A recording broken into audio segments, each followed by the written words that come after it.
शिवसेना से बगावत करने वाले एकनाथ शिंदे दावा कर रहे हैं कि वही असली शिवसेना है, लेकिन क्या वो शिवसेना हथिया सकते हैं? ये सवाल मौजूदा दौर में बहुत महत्वपूर्ण है और इस सवाल का जवाब शिवसेना के संविधान में छुपा है। वो संविधान जो शिवसेना ने चुनाव आयोग में कई साल पहले जमा कराया है। शिवसेना का ये संविधान जिन लोगों ने पढ़ा है उनका दावा है कि एकनाथ शिंदे कभी भी शिवसेना हथिया नहीं सकते, क्योंकि इस संविधान में शिवसेना प्रमुख पद पर बैठे व्यक्ति का फैसला ही अंतिम है और सभी को उसे मानना बंधनकारी है। शिवसेना प्रमुख का पद ही सर्वोच्च है और उसे किसी को भी पार्टी से निकालने का अधिकार है। किसी को भी पार्टी से निकालने का फैसला राष्ट्रीय कार्यकारिणी की सलाह से शिवसेना प्रमुख पद पर बैठे व्यक्ति ले सकते हैं। इसलिए उद्धव ठाकरे ने शनिवार को शिवसेना की राष्ट्रीय कार्यकारिणी की बैठक भी बुलाई थी। शिवसेना का संविधान कहता है शिवसेना प्रमुख का चुनाव पार्टी की प्रतिनिधि सभा करती है। प्रतिनिधि सभा में सिर्फ विधायक और सांसद ही नहीं बल्कि जिला प्रमुख, जिला संपर्क प्रमुख और मुंबई के विभाग प्रमुख भी शामिल होते हैं। 2018 में जब उद्धव ठाकरे को शिवसेना प्रमुख चुना गया था, उस वक्त शिवसेना की प्रतिनिधि सभा में 282 प्रतिनिधि थे जिन्होंने उद्धव ठाकरे को पार्टी का प्रमुख चुना था। इतना ही नहीं, शिवसेना की नीति नियामक इकाई जिसे राष्ट्रीय कार्यकारिणी कहते हैं, उसका चुनाव भी प्रतिनिधि सभा ही कराती है।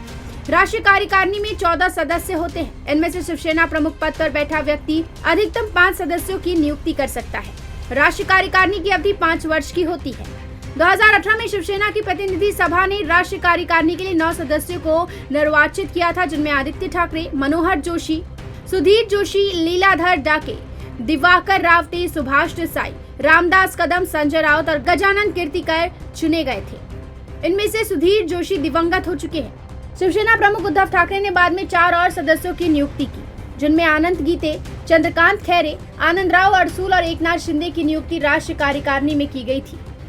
राष्ट्रीय कार्यकारिणी में शामिल लोगों को ही अपने नाम के साथ शिवसेना नेता लिखने का अधिकार होता है।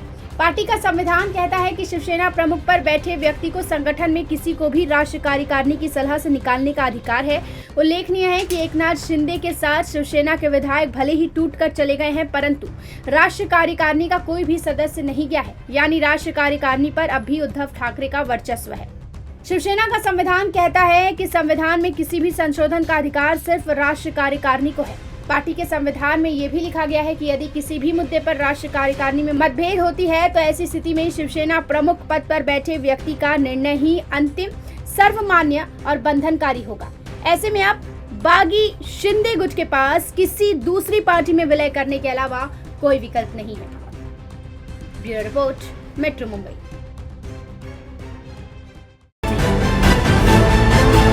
खबरों का शहंशाह, मुंबई बोले तो मेट्रो मुंबई।